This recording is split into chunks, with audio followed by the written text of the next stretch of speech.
Here to Exercise for Healthy Minds. And thank you to Barry for handling the registration, and has 20 names on the list, and just have one person I think that is ill, and otherwise we have a great turnout, so thank you for coming. And I'd like to thank Mike and Trixie for lending us their TV so that we can actually see Lorne's PowerPoint. You know, he'd have really had to do the acting if he didn't have that, and the lecture. So welcome, and over to you, Lorne. Thank you so much, Alan. That's great. Thank you. Hi, everybody. So, first of all, it's great to be back. Thank you, Alan, for inviting me back. I appreciate that. How many? I see a bunch of familiar faces who were here last time. How many were here? Healthy Mind. Oh, wow. Oh, a lot of people were here last time. That's great. Well, thank you all for coming back again. That's fantastic. So this is a topic that I think clearly is of interest to everybody here. It's of interest to me. It's of interest to all of us. I think because the fact is, as we get older, we all know that one of the biggest challenges that we have is our cognitive health. And I mean, there's just so much news going on these days. You cannot open up the internet or open up a news page or a news website. Almost daily, there's information coming out about cognitive decline, Alzheimer's, dementia, and in fact, some of you may have heard just today's Tuesday, I think this came out Friday, that there's the first blood test. Did you guys hear about this? The very first blood test, FDA in the US, the Food and Drug Administration in the US, just approved the first diagnostic blood test for Alzheimer's. So that's a big deal, because they've never had anything like that before. You've had to do spinal taps and brain scans and things like that. But now you can get a simple blood test. Now it's not available yet, but it just shows you how much interest there is in the field of cognitive health. And then there's Joe Biden in the news today. Right, right. Mental health. Yeah, absolutely. So there are a couple of, if anybody follows what's going on in the field of cognitive health, some of you may know there are now a couple of medications that have been approved in the US and in Canada that have been shown clinically to reduce not the risk of Alzheimer's, but to reduce the severity of symptoms if you already are diagnosed with dementia. There is no cure yet. There is nothing that yet we have that actually reverses cognitive decline, right? That's why preventative measures are so important and so key to keeping our brains cognitively well, right? And that's why the issue comes down to lifestyle. What do we do lifestyle-wise? So that was, I'm going to be walking back and forth here. So that was the last thing I talked about in my previous presentation on the mind diet, which was about how food can improve our cognitive health. And today I'm going to be talking about exercise and how exercise has been shown conclusively to help improve cognitive health and reduce the risk of cognitive decline, right? And I don't think I need to tell anybody here about how important exercise is just for general health. But when we apply it to cognitive health, you can see from the evidence that I'm going to be showing you how critical it is that we exercise. This is not something that we can do when we feel like it. Unless there's circumstances that prevent us from exercising, like injury or rehabilitation or something like that, we should be exercising daily. I'm not talking about spending an hour or two in the gym. I'm talking about even walking. I'm talking about doing things in the home that trigger physical activity. And even if you are rehabbing some part of your body because of an injury, there's other parts of the body that you can exercise. And I'm thinking of you particularly, of course, that's comes to my mind, right? Because if you're a knee bursitis, right, you can't do anything for your lower body. But you can do upper body exercises. You can do resistance exercises for your upper body. You can even do aerobic activity for your upper body. How can you do upper body aerobic activity? We think of aerobics as being something with the legs, right? But if you think about it, you can, and I've done this with clients before who have not been able to use their legs. Not the best thing in the world, but I'm just thinking about you, Alan, as an example. If you get one of those, you've seen all of these. You can get these at Shoppers Home Health, right? It's not the ideal exercise, but it's exercise. You know, it's those things that you put on the floor. It's those pedal things, right? That you can do that. You can easily put that on a table and crank your hands with the same motion. Gyms actually have this. If you go to the Good Life up the block, right? If you go to any gym, all the Good Lives have them. I know that. They actually make them as hand crank machines, and they're called cranks. And basically what you do is you sit on this machine and you're basically cranking like that. It's especially great for people who have lower body impairment, lower body immobility. And so I'm just thinking for you, or anybody who is restricted with lower body movement, think about getting one of those floor paddles, putting it on a desk, putting it on a table, and just for 10 minutes, just cranking your arms like that. You're getting your aerobic workout. So my point is, there are ways around immobility. There are ways around injury or conditions that prevent you from exercising part of your body. Upper body strength, if you have an injury or you're rehabbing your upper body, for example, you've had surgery on your arm, surgery on your shoulder, you've had shoulder impingement, you've had a bicep tear or something like that, you can walk, you can still walk, right? And you can do that pedal thing if you want to, but you can still walk. So my point is, and this is why I'm emphasizing this, for all of us here, everybody in this room, we are all, and that's why you're here, and that's why I'm here, we're all concerned about what we can do for our cognitive health.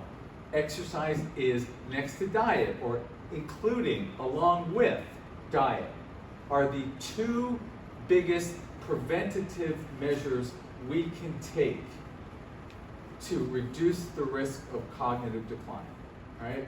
So let's go into the research that validates what I'm talking to you about, okay? So there's a journal called Aging Research Reviews, and in one of the articles called Exercise Benefits on Alzheimer's Disease, the conclusion of this article was, it is conceivable that physical exercise-based interventions may be helpful for preventing Alzheimer's disease or attenuating, reducing, at least partly, its progression in affected individuals. So the truth is, research has actually shown that even if you do have MCI, mild cognitive impairment, or a diagnosis of dementia, even then, exercise can help reduce the symptoms. How do I know? Because my dad had dementia, but I was rigorous. And first of all, my dad was a huge exercise buff to start with, so that helped. But I insisted that my father, may his soul rest in peace, exercise all the time. And so we got a stationary bike, and he would get on the stationary bike, and he would get on constantly. And I am positive, I am 100% certain, I have no clinical proof, but I have to believe that the amount of work that he did on the exerciser helped lengthen his time with me and his time with his family. So all the more proof from my own personal experience that exercise, even if you already, God forbid, have a diagnosis of MCI or any kind of cognitive issue, can help. But for all of us here, thank God we're healthy, we have healthy brains, all the more reason for us to be following conclusions like this, for us to be exercising regularly. Let's go on to some more studies. Okay, so There's a journal called the International Journal of Environmental Research and Public Health. This is from 4 years ago, 2021. And one of the articles showed, this was the conclusion, participants who engaged in low or moderate to high intensity physical activity had reduced risk of all-cause dementia. What does that mean, all-cause dementia? There's all kinds of different types of dementia, right? Alzheimer's is the most widely known because it is the most widely diagnosed, right? There's other kinds of dementia. There's Lewy body dementia. There's vascular dementia, right? So those are three very common types, Alzheimer's being the most common. But this article looked at exercise for all-cause dementia, and what they found, people aged 80 or older who engaged in regular exercise had a lower risk of all-cause dementia than inactive adults who were 30 years younger. And so what does that mean? To me, I'll tell you what this means. This means that it's never too late to start exercising. It doesn't matter how old you are. It doesn't matter if you're 60 or 65 or 70 or 75 or 80. If you're regularly exercising, you have a lower risk of all-cause dementia compared to people 30 years younger who don't exercise at all. All right? More proof of the benefit of exercise on reducing the risk of cognitive decline. Now here's another study, another European exercise study. 16,000 people, it's a big study, a lot of people, right? Ages 54 to 75. This is our cohort, right? Ages 54 to 75. 13-year period, so this is a very rigorous study. Thousands and thousands and thousands of people on a population of our age over 13 years. This was not just like a 1 year or 6 month or 2 year study. And what did they find? They found that moderate physical exercise, doesn't even have to be intense exercise, moderate physical exercise has direct protective effect against cognitive decline and dementia. Moderate exercise. It means you don't have to kill yourself at the gym. You don't have to walk away feeling so exhausted that you can't make it back to your apartment. All right? What does moderate mean? So when they say moderate, how do we know what moderate exercise even means? This is what moderate means. It means your breath quickens, but you're not out of breath. You're not panting to the point where you have to stop moving altogether. It also means that you can talk to somebody, but you can't sing. Meaning you're not that you guys sing when you talk to people, but singing requires more effort, right? Talking doesn't require. If you can still talk in a normal voice without having to do that, right? That's moderate activity. All right, and that's from the Scandinavian Journal of Medicine and Science, and that was back, it was back in 2014. Let's go on to some more research. Okay, even more research. 2019, a more recent research study. What they found was they divided a group of 64 participants into 3 groups. One group did intense workout, another group did moderate workout, and another group did no workout at all. And what did they find? This is what they find. The group that did the high intensity workout, they improved their memory the most. Okay? But, and this is an important but the research concluded that exercise intensity did not affect the executive functioning of those participants who only engaged in moderate physical activity. And why is that important? Because what is executive functioning? Executive functioning occurs in this part of the brain. Okay, this is called the prefrontal cortex. Right? So you have the frontal cortex, and in front of the frontal cortex you have the prefrontal cortex, right over here. And this part of the brain is responsible for things like this: problem solving, planning, organizing, scheduling, managing your day, managing activities. When you put things down in a day planner, I'm probably one of the only people who still uses an actual book. Dave, do you do that also? I love it. I can't put everything down in here. I just don't like it. Look, we're from the same era. I like having a pencil or a pen in my hand. I just feel like I'm making a connection between my brain and my hand. And when I look at this, it's almost like this thing gets in the way, right? Like this thing gets in the way of my brain and my hand. So I still use like a spiral bound day planner. Anyway, my point is this. day plan, think you put down in a day planner, whether it's in your phone or whether it's on a spiral notebook, all right? That's executive functioning. And what they found in this study is that people who did moderate exercise, we're not talking about intensive exercise, people who did moderate exercise were still able to maintain their executive functioning. And so you can still, if you're doing planning and organizing and scheduling, you're not dealing with cognitive decline, right? So the point is, again, you don't need to kill yourself in the gym. You don't need to be running or training for a half marathon to be able to get the benefits of cognitive health through exercise. All right, let's go on to a little bit more. So strength training, right? So up until now, we've just been talking about exercise in general, right? Cardio exercise, mostly cardio because that's what most of us do, all right? But let's talk about strength training. When I mean strength training, I'm talking about resistance training, either using stretch bands, right? Or using hand weights, or using barbells, or using the machines that you have in the gym. But by the way, I took a look at the gym. You guys have a very nice gym here. You have lots of really good equipment there. You really do. So again, the reason I like this article, again, because it targeted the subjects, the research subjects in this study were from our age cohort, 55 and up, all right? From the research journal Neuroscience, and what they found was this. Study participants were divided into two groups. A weight training group performed resistance exercise, and the control group did not do any exercise. And what did they find? After 6 months of resistance training, the research subjects showed improvement in verbal episodic memory. There's different kinds of memory. There's short-term memory, there's long-term memory, there's spatial memory, which we're going to get into in a minute. But verbal episodic memory is the ability to form and retrieve personal experiences and actually talk about them, put them into words. So what does this study show?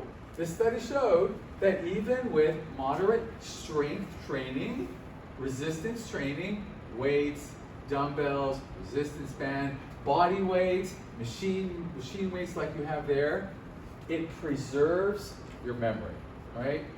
So this shows the importance of strength training, specifically strength training. All right, so let's go a little bit into Alzheimer's and amyloid plaque. So some of us have heard that Alzheimer's is caused by tangles, tau tangles, and amyloid plaques. The reason I wanted to talk about this is because let me jump ahead. Let me jump ahead here a little bit. Okay. What we know about Alzheimer's, and we're still stuff coming out every day about it, is that what we know so far is that Alzheimer's is caused by the fouling up, the messing up of proteins called tau proteins, tangles, and amyloid plaques. All right. So for example, what are plaques? So we have plaque on our teeth. Why do we brush our teeth? We brush our teeth to remove plaque, right? Plaque, what is called plaque on our teeth causes all kinds of conditions, like gum disease, right? We have plaque in our arteries, right? What happens when we have too much plaque in our arteries? What does that lead to? It leads to a heart attack because there's a blockage, right? The plaque grows and grows, right? More low-density lipoproteins stick in the arteries, forming that hard plaque that the blood can't get through, right? And so what does that lead to? If that plaque is in one of the heart arteries, that leads to a heart attack. If that plaque is one of the arteries leading to the brain, you get right. So that's plaque. That's plaque in the arteries, plaque on the teeth. There's also plaque in brain cells. And this is what that looks like. Okay. This is what that looks like. So we got two brain cells right here. We've got a brain cell that is sending a message to a receiving brain cell. That's how our brain works. We've got billions of brain cells. And each brain cell sends a message to the next brain cell. That brain cell sends a message to the next brain cell. That's how all of you are able to understand me, because your brain cells, thank God, are all working, right? But when you have Alzheimer's or other forms of dementia, you have plaque buildup, amyloid plaque buildup. And what that plaque buildup looks like, it looks like this film in between these two brain cells. Can you see that kind of black fuzzy stuff there? That black fuzzy stuff are amyloid plaques. And you can see, because of that fuzzy stuff there, it impedes the ability of the brain cell to send a message to the next brain cell, because the plaque is in the way. So what happens when the brain cell does not receive an incoming message? It has no function anymore. Can't function. Not receiving any messages. So what happens? It dies, right? And that's what happens in dementia. Brain cells die because of the formation, the buildup of plaque, preventing the transmission of messages, leading to cell death, right? The other thing that happens in dementia is inflammation. We know what inflammation is. There's two kinds of inflammation. There's acute and chronic. Acute, you cut yourself. What happens? You cut yourself in your arm, you immediately start feeling what? Warmth, pain, redness, soreness, all that. That is good. That's the healing process starting. That's acute inflammation. You have white blood cells, neutrophils, eosinophils, all these cells, all these reparative cells rushing to the site of injury to repair it. That's why it's warm, that's why it's hot, that's why it's painful, because there's a repair taking place there. That's good inflammation. But when inflammation becomes chronic, when it's constantly going on, when there's no need for repair, that's chronic inflammation, right? Chronic inflammation can be, for example, rheumatoid arthritis is a good example of chronic inflammation. Diabetes is a good example of chronic inflammation. And so is Alzheimer's. When there is inflammation in the brain on top of amyloid plaque, that leads to Alzheimer's. Now, here's the interesting thing. I want to go to this slide right now. Let's go back to the research. In the research article, Exercise Therapy to Prevent and Treat Alzheimer's Disease, what the researchers found was this. It seems that exercise creates an anti-inflammatory environment in the brain. And by moderating brain inflammation, by reducing inflammation in the brain, exercise reduces damage to brain cells. So we can actually prevent brain inflammation just from exercise. Now I found this is, of all the studies that I was researching, I found this one to be the most interesting because so few of us know about the relationship between inflammation and Alzheimer's disease. We know about the plaques, we know about the tau tangles, but we don't know a lot about, and most people don't know about, the role that inflammation plays in developing cognitive decline. But this study shows that exercise actually can harness that inflammation, reduce it so that it does not impact our cognitive health. Okay, so lots and lots of studies here to validate the importance of exercise for reducing and preventing cognitive decline. Okay, so why? Why? The question is, why does it work? Why does exercise actually prevent cognitive decline? The research shows that it does, but why? Well, why does it do it? Because for those of you who were here last time, you'll know that I talked about this in relation to food. There's a protein in our brain called brain-derived neurotrophic factor, BDNF. Okay? Now BDNF is a protein that exists in the hippocampus. And where is the hippocampus? If this is the brain, let me see if I have a better picture. I think I have a better picture. Yeah. This blue streak right there, that's the hippocampus. And the hippocampus is responsible for all kinds of memory. Remember a few minutes ago we were talking about the memory related to recalling events, episodic memory, right? Well, there's other kinds of memories too. One of them is called spatial memory. Spatial memory is the memory, and I think some of you may remember this from the last time that I spoke to you guys. Spatial memory is the memory of space, memory of location, memory of geography. You all knew how to get here, came from your apartment, took the elevator down, got here. You also know how to go back. Go back to the elevator, push the button, go up to your floor, open your apartment door, and there you are. That's memory of space, spatial memory. That memory is encoded in the hippocampus. This little kind of horseshoe, you can't really see, it's not very clear here, but it's a horseshoe figure like that. And then we also have other kinds of memory in the hippocampus. The hippocampus converts short-term memory to long-term memory. And it also helps you remember words when you're trying to form a sentence. So this gives you a better idea of where the hippocampus is. So this is the temporal lobe, right? We've got two temporal lobes on either side of our head, right, like that. And inside the temporal lobe is the hippocampus. It's this horseshoe-like fixture, like that. That's the hippocampus. And the hippocampus, again, is the seat of memory. Now, what happens as we get older? So as we get older, what happens is the hippocampus actually shrinks. Just like everything in our body shrinks, right? Our skin shrinks, our size shrinks, our vertebrae shrinks, okay? It's aging, all right? From a journal article, The Effects of Aging on the Hippocampus and Cognitive Decline, what this article showed was this. As we get older, so does our hippocampus. Our hippocampus gets older because it's part of our brain, it's part of our bodies, right?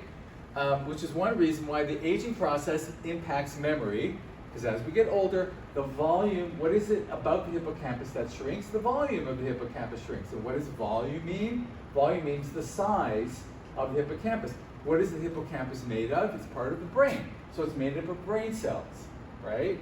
So when we're talking about a shrinkage of the volume of the hippocampus, we're talking about a shrinkage of the brain cells. Brain cells disappear.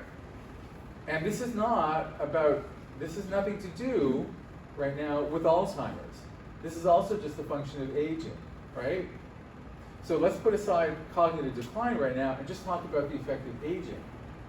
The effect of aging can also have an impact on our brain health. A reduction in the size of our hippocampus, which is the seat of memory, is going to impact our memory, right? But let's go into this. BDNF. Let's go back to BDNF and Alzheimer's, BDNF and aging. BDNF is a protein that is found in the hippocampus. Now, what does BDNF do? BDNF actually triggers the production of new brain cells in the hippocampus. You can actually create new brain cells in the hippocampus, which is the seat of memory. And why is this important? What did we just talk about? We just talked about aging. We talked about how the hippocampus volume shrinks because of age, means we lose brain cells in the hippocampus. If we're losing brain cells in the hippocampus, we're losing memory in the hippocampus. But then along comes BDNF, and what do we learn from BDNF? BDNF actually triggers the birth of new brain cells. Now, I don't have to probably tell you how do we trigger the production of BDNF in our brain? What's that? Exactly. Exercise. Not So, white wine. what's that? Not white wine, darn it. No, not white wine. Red Not red wine. Or red. So you can see that even though as we age, we are at risk for losing cells in our hippocampus simply because of aging, there's a way to reverse that by exercise. Because the exercise will trigger the production of BDNF. BDNF will trigger the production of more brain cells in the hippocampus. More brain cells in the hippocampus, which is the seat of memory, means what? Better memory, or retention of memory, as opposed to loss of memory. Okay. And here's the other reason why exercise is so important as we get older. And this also has to do with the socialization aspect of exercise. So why is, for example, do they offer here group exercise or the group exercise classes? Yes. They do. Okay. So it's really, really important for anybody who has not thought about taking advantage of the group exercise classes. I highly encourage you to think about it. Why? Because we know that social connection, social involvement also improves brain health, also improves cognitive health.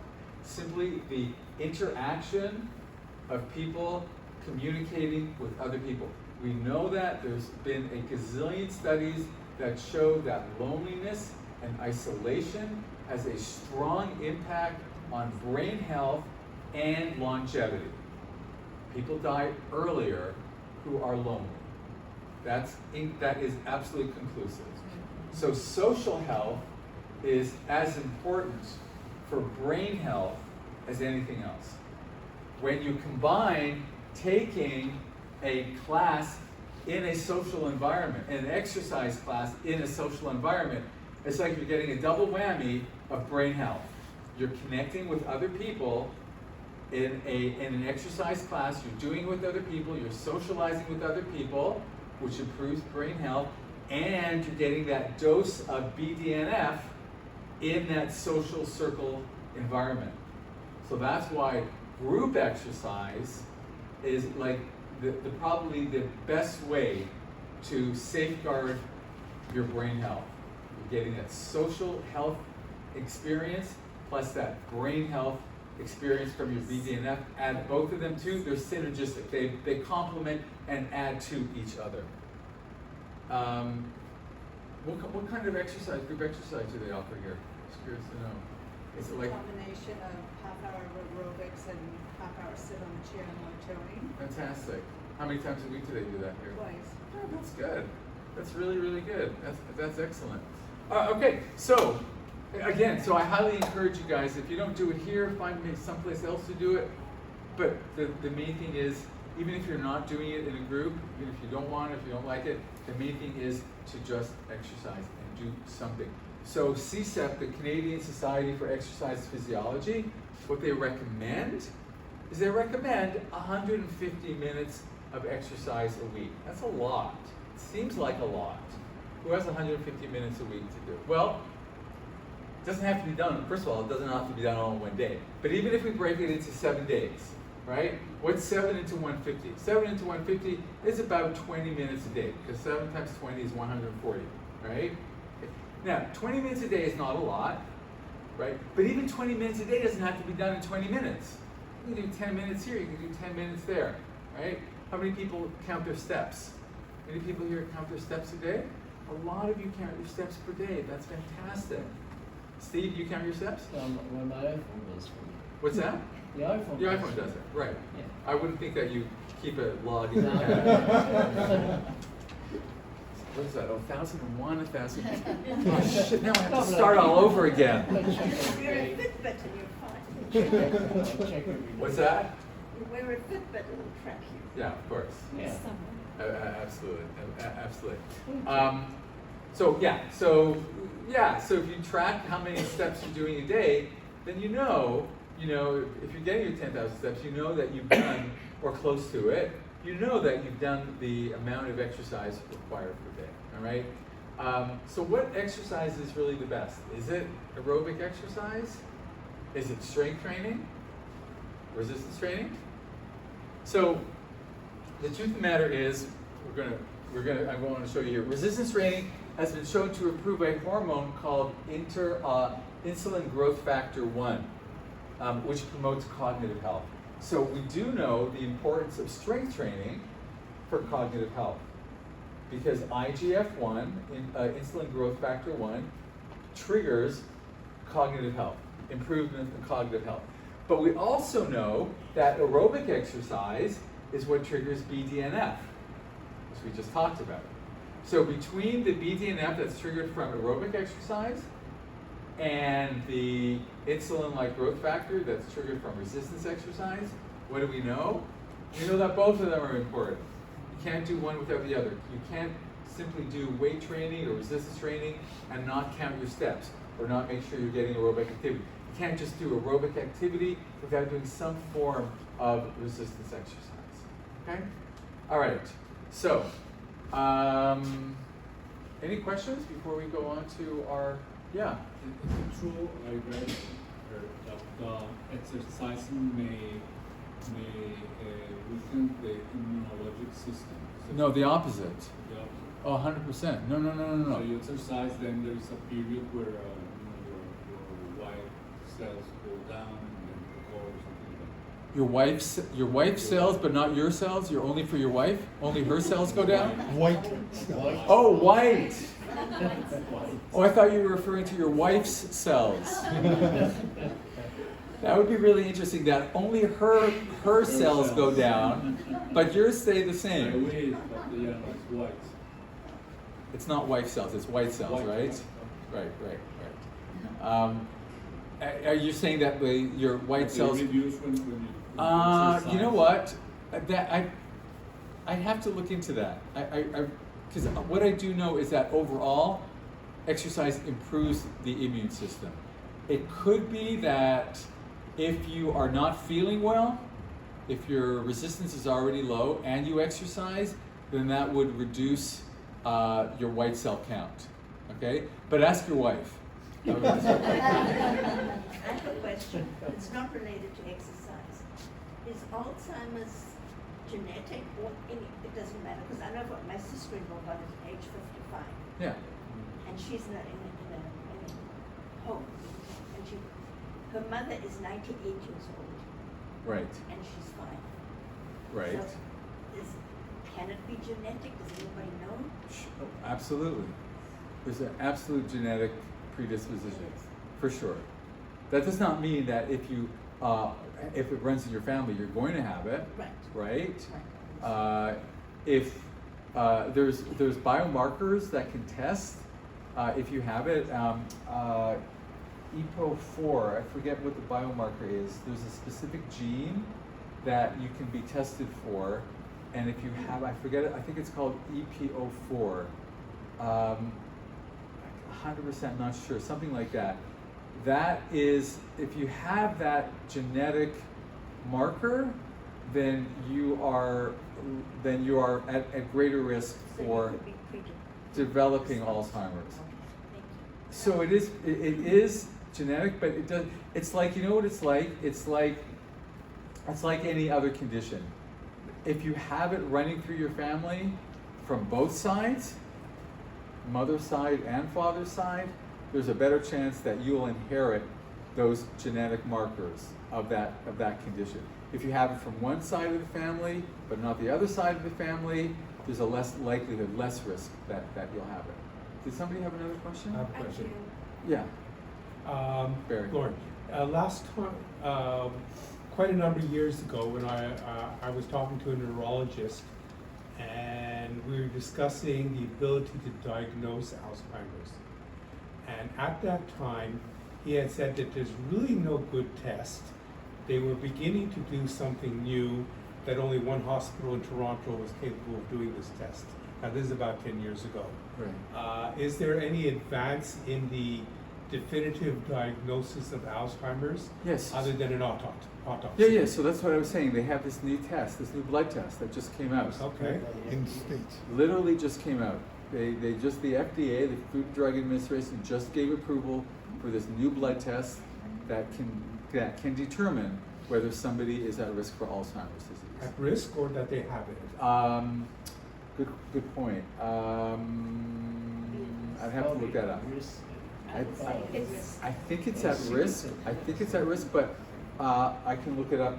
And get back to you on that. But this is brand new. This literally just came out. This news. Did anybody hear about this news item? Yeah. Right. Over the weekend. Yeah, over the weekend. So yeah, there is something. I still think, personally, this is my own feeling. I still think that that until they actually have more substantial medications or substantial techniques to prevent or reverse Alzheimer's, I'm not sure these, I'm not sure how practical getting one of these blood tests will be in terms of being able to make a difference in the progression. Nyla had a question. Oh yeah. Nyla, you have a question? Yeah, I wonder whether you have any research to support that when you're doing an activity such as dancing, where you are engaging physically Right. but cognitively as well, For sure. to remember sort of the steps, the coordination of the body and the mind, if that maybe proves to have even a better effect than just the cardio or strength training. Yeah, so Bear, it's a very, very, very good question, because when you do anything that's choreographed, you're needing to use your brain to remember how to do steps, right? And so, yeah, that's why taking an aerobics class or taking a step class or taking any kind of dance class absolutely would improve or would force your brain to work harder, because you have to remember steps. You have to choreograph them with other people who are dancing also. So absolutely, I would say that taking a dance class would be an even better way of ensuring your brain health, because of the amount of work that your brain has to do. When you lift weights, right? When you lift weights, you really don't have to think unless you're challenged. And I'll tell you something. In my, like I teach group fitness. In my group fitness classes, I don't just have the participants, lift here, and let's do 5 of these, and let's do 5 of these. I will do things that literally challenge their brain in the exercises. So they have to do things that they have to actually watch me and think about, so that they can do the exercises properly without just mindlessly doing it. So in that same vein, dancing, which requires more effort to keep the steps going properly, would tax the brain more. So that's good for brain health. Yes. Yeah. Yeah. I was going to say that Baycrest does a lot of research on brain Yeah, they do. activities, and they're very ahead.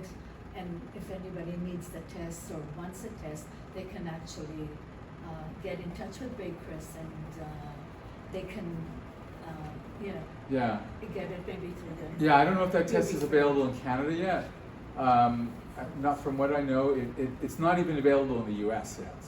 The FDA just approved it, so it'll be a while before that blood test actually is available. So that means that it'll take some time before it becomes available in Canada also. Steve, did you have a question? Yeah, so the lifestyle changes, exercise, diet, and social reduce risk associated with congenital. It reduces the risk of Alzheimer's. So it reduces your likelihood of any kind of cognitive all-cause dementia, which is mean. So not just age related, just also like you said, like we were just talking about genetic.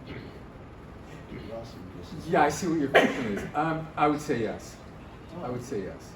Should we get going to our Yeah. exercise? What time is it? 7:49. 7:49. Okay, so we got about 10 minutes. All right, that's good. Okay. So what we're going to do is you don't have to even get up. We can do some seated exercises, all right? We're going to do some seated strength exercises. I'm going to stand, just because it'll be a lot easier for you guys to see me than it will be for me to sit down. Okay, so we're just going to do, just thinking. Yeah. Okay. Oh, we're gonna do some seated exercises for our whole body. All right. The first exercise that I love. This is one of my favorite exercises because it's a full body exercise. And what we do is this. I want you to put your hands on either side of your hip. Press them into the seat. Press them into the seat. Okay?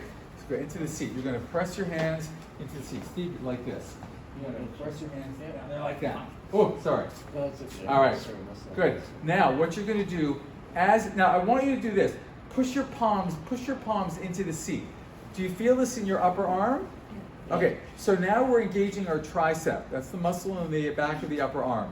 But when you push your palms into the seat, you're also engaging your shoulder muscles. You're engaging your traps, your upper back muscles. Okay? So we're going to do that. Now, once you do that, at the same time, you're going to lift your buttocks off the seat. Okay? Now hold on a second. If you can, that's if you can. And what happens when you lift your buttocks off the seat, as you push your palms down, now you're engaging all the muscles of your hips and your core muscles. So now we're working our core, we're working our glutes, we're working our tricep, we're working our shoulders. If you can't pull your buttocks off, that's fine too. Just squeeze your butt and relax. Does this Squeeze. have to do with balance? What's Does that? got to do with balance? No, this is not a balance exercise. No. If you're just squeezing your buttocks and relaxing, squeezing and relaxing while pushing your palms down into the seat, you're getting a full body you're getting a full body workout there, right? By pushing your palms into the seat, again, you're triggering your tricep, your shoulders, your chest, your upper back. When you lift your buttocks off the seat or just squeeze your butt muscles, now you're working your hip muscles and your core muscles. All right, so we're going to do 10 of these. All right, again, either pull yourself off the seat or just squeeze your butt and relax your butt. Squeeze and relax. Can you do that? Can you squeeze? Just you could. Good. That's all I want. As you push your palms down, that's just like that. Just like that. All right, we're gonna do 10 of these. Ready? Does it matter which way your fingers are rotated, in or out? No, it doesn't matter, as long as you're pushing your palms into the seat. Ready? Let's go. 1, lift and relax. Good. 2, push. Good. And relax.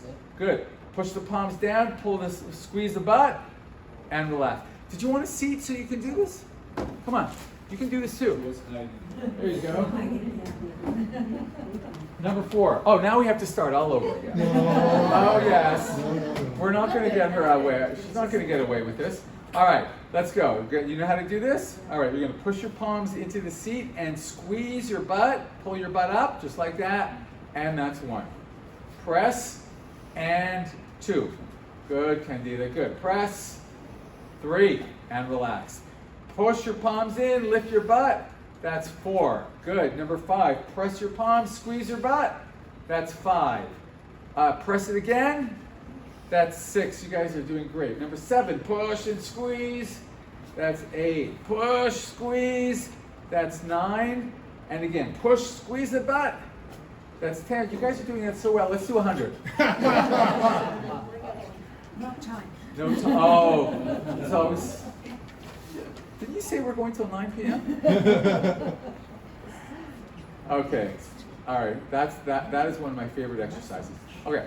Another really good one that I like. This is easier. This is an easier one. What we're going to do now is, again, working the core, developing our core strength. So this also involves, it's a little bit easier, it also involves upper body and lower body. So we start with our arms over our head, and what we do is we pull the arms down like that, and we bring the arms up. So we kind of like explode going down, and we slowly come up and push it down really hard and come up. So what does that do? That action works your core, but the way we really engage the core is by, as our arms go down, our leg comes up, and then we bring it down, and then we do it with the other leg. All right? So I want you to do that. We're going to do that 5 times each on the side. So up, now pull that right leg up and down. Pull that left leg up and down. Good. Pull the right arms down, leg up. Good. Arms down, left leg up. That's down.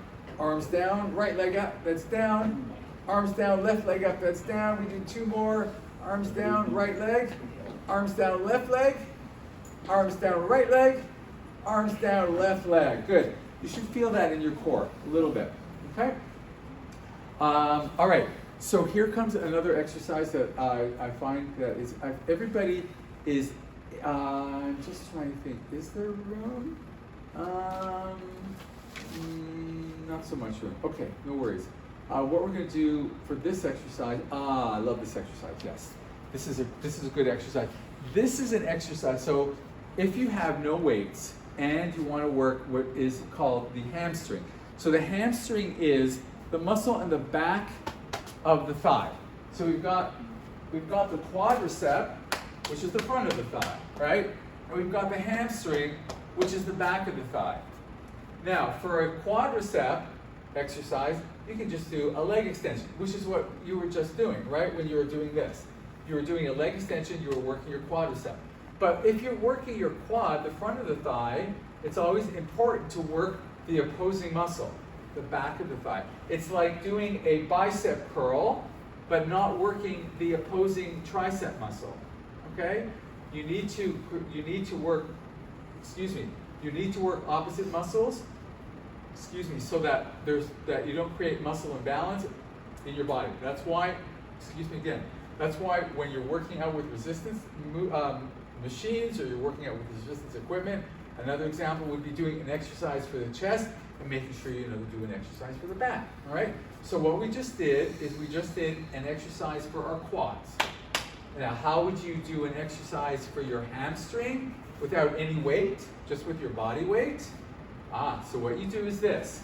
You're gonna put both legs, you're gonna extend both legs, Now, what you're gonna do is you're going to take your right leg, take your right foot. Now I want you to drag your right foot behind you as far back as you can, keeping your heel on the floor. The key to this exercise is to keep the heel on the floor. Do not lift the heel off the floor. If you lift the heel off the floor, this becomes a calf exercise. But if you draw your foot all the way back, as far back as it can, keeping the heel on the floor, you should feel it in the back of your thigh. Do you feel that in the back of your thigh? As you pull back, the floor acts as the resistance. Alan, do you feel that? Pulling it back like that? How many people feel it in their hamstring? Good. All right, good. All right, so let's do that one. Let's do 5 aside. Ready? And pull that right foot back, all the way back. Keep the heel on the floor. Let's do that on the left side. Pull that left heel all the way back. Pull it back, pull it back, pull it back. Keep the heel. Don't lift the heel off the floor. Let's do it on the right foot. Pull that right heel back, back, back. Keep the heel on the floor. Do it on the left side. Repeat with the left. Pull it back, back, back, back, back. Again, the floor acts as the resistance, creating the resistance in the hamstring. One last time, one last time. Pull the heel back. Last one on the left side. Pull that heel back. How many people felt that? Yeah. Good. All right, good. Anyway, so there's a few exercises that you can do on your own. I know it's 8 o'clock right now, so I know that we've got to get going on. I just want to thank all of you. I have my PowerPoint that is for sale. All right. No. It is yours if you like. I'm going to send. I have a Barry. I'll send you a copy because I want to revise a couple of slides here. All right. So I'm going to send you a copy, and for anybody who wishes to get a copy of my slide, Barry can send it out to you. I also have cards that I will give out. So if you want to email me directly, I have cards that you can have, and then I can email it to you if you send me an email. The other thing I wanted to say is I do lead group exercise classes online. If anybody's interested in trying out my group, it's a strength training class that I run. It's group strength training, cardio, and balance. It's all 3 45-minute workout once a week on Fridays, Friday morning. What time? It's at 9:30 to 10:15. And so if anybody is interested, again, I will give you my card. You're more than welcome to come to the class and try it out for free. But it's geared for us. It's a challenging class. I make it personal so everybody can do it at their level. But the thing that I like about this class is it's just very social. It's a nice group of people, and they're all our age. So and we're all getting stronger together. So I will leave my card out here. Lorne, there isn't a lot of rush for the room. If you want to do another 10 minutes, I think it would be nice if you could show people a few of the standing If you think it's a little okay, crowded, sure, show us some of the standing ones with chairs, because these are things that we can do at home. For They're sure, really for good. sure. Okay, great. All right, so let's all get up. Okay, I'd like everybody. I'm gonna leave because I can't do them right now. Okay, And you can use Andrea's chair. If you want. Bye, Andrea.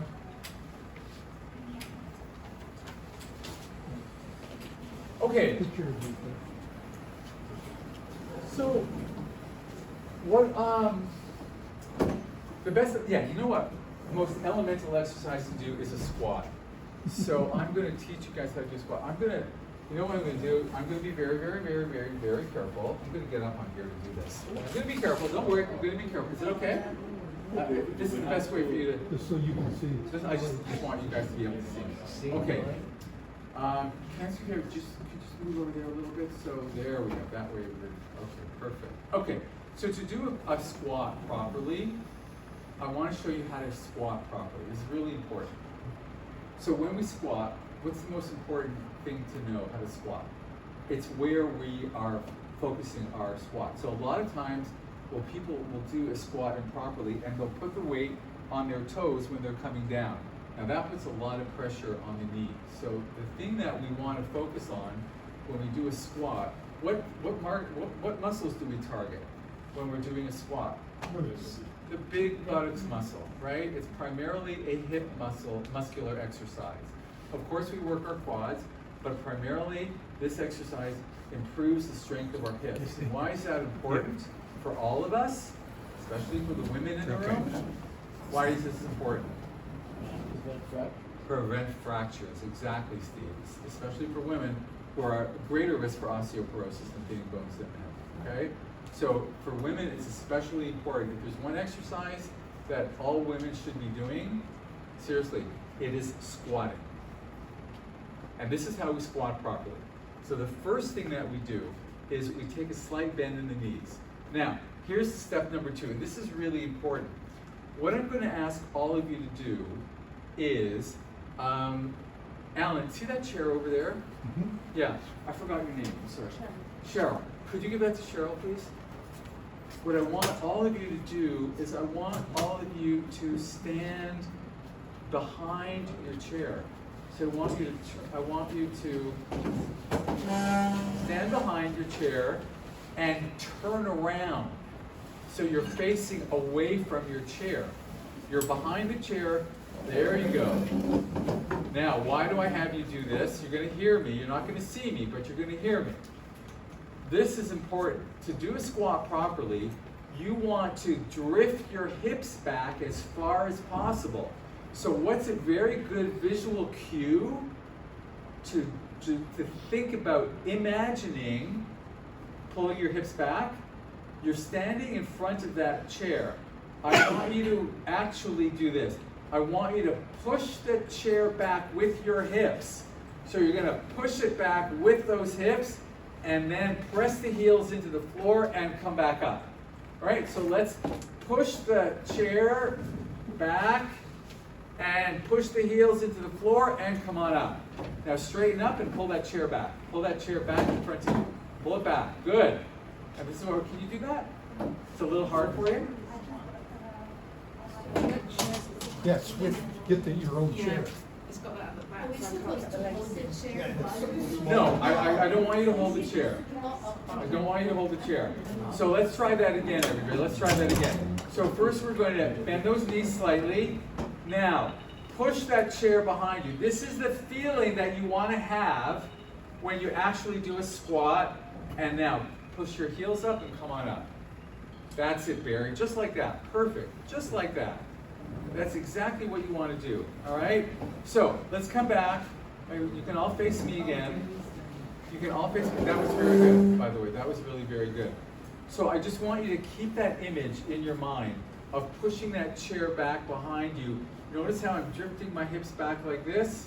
As I come back, as I pull back, my hips are going back. I'm pushing that chair behind me. I press my heels into the floor, in this case into the seat, and then I come straight up. And how Right? low do you go? I mean, is what you're doing? All right, like so that's a very good question that Alan asked. How low do you go?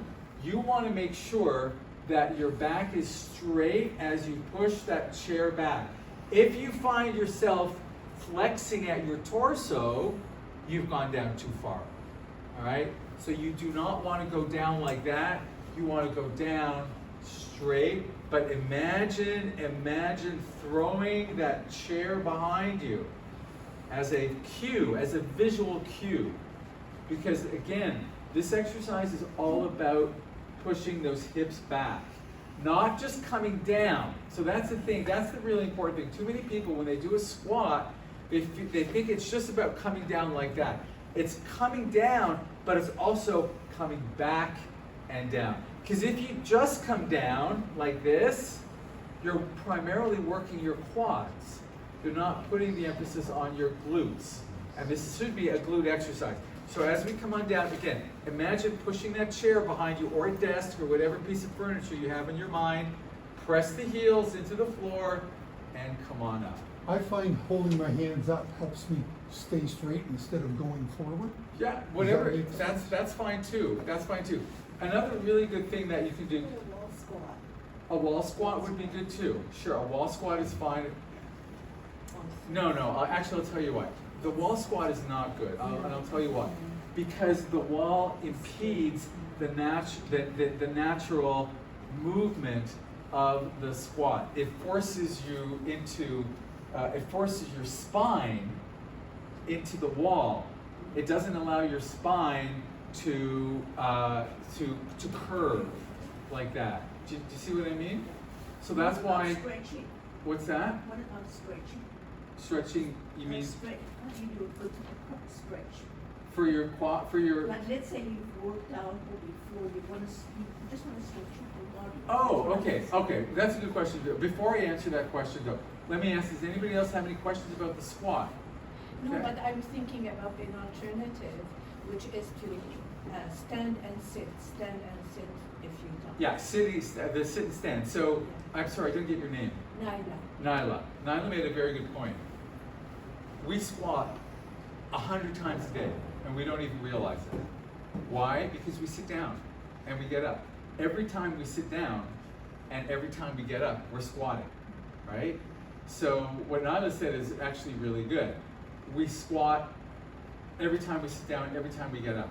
So if you can train yourself, not easy, if you can train yourself to think about squatting as you get up from a chair, right? You got a squat already built in. So how do you do that? How do you squat? I want everybody to sit down. And then I'll get to your question about stretching.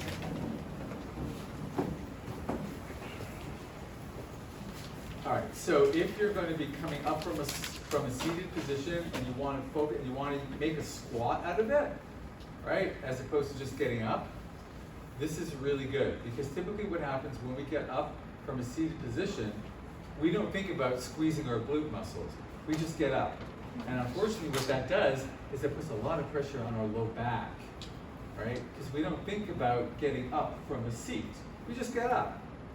You know, if we're lucky enough, or we're blessed enough that we have that ability to get up, we don't think about the proper way to get up from a seat to make it as a squat, right? It's kind of like, almost like, I think there should be some kind of movement. You know, like there's this 10,000 a day steps movement, which is really big. I think there should be like an equivalent of 100 squats a day movement also. I really do. Because if you actually counted how many times you sat down and got up during the day, it would probably come close to something like that, right? Especially if you don't use your arms to lift up. Right. So this is what I'm going to encourage you to do. If you can think about it, next time you from the seated position, I want you to squeeze your glutes. Squeeze your glutes. Press your heels into the floor and then come up. Because if you squeeze your glutes and then press your heels into the floor, you are using these muscles and not these muscles. And so that's the way, I'm sorry, is it Nia? Nyla. That's the way, Nyla, that's exactly the way to do the sit and stand. Every time you're coming up from seated position, squeeze the glutes, heels onto the floor, and come on up. So let's try that. So let's say you're finished your dinner, or you're tired of watching TV, or you have to, you got the phone, somebody's calling you, and your cell phone is on the counter. You have to get up. All right? So what are you going to do? You're going to squeeze your glutes. You're going to press the heels into the floor and come on up. Yeah, just like that. That was okay? That was good. Really? So the key difference is normally you rock forward onto the balls of your feet and Exactly. your toes. Now your Yeah, and emphasis it's is on the harder. heel. Normally you're going to go onto the balls of your toes, but where does the pressure go? On your knees. Yeah. All right? Pressure goes on your knees and your low back. All right? So there we go. See, I did it. Okay. Now, as for stretching, so before you start your workout, the best thing to do is what is called dynamic stretches. So anything where your limbs are moving like this, right? Where you're doing swings like that with your legs, or you're doing side kicks like that with your legs, or you're doing swimming motions with your arms, or you're doing punching motions with your arms. Anything that elevates your core body temperature and gets your joints moving. So that's the kind of stretching you want to do before you work out. After you work out, you want to do static stretching. You want to elongate the muscle, because when you did if you were doing resistance exercises, you were shortening your muscles a lot. Bicep curls, squats, it's a lot of shortening and lengthening, right? You want to lengthen the muscles after you work out. And so that involves static exercise, static stretches. It's not mine. Please put it to me.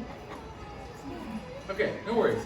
So any kind of static move, which could be like putting your leg out and then doing a hamstring stretch, or doing a hurdler stretch like that, right? So anything that doing arms out there like that, or pressing your arms up over there like that. So that's what you would want to do after you work out. Okay, good enough.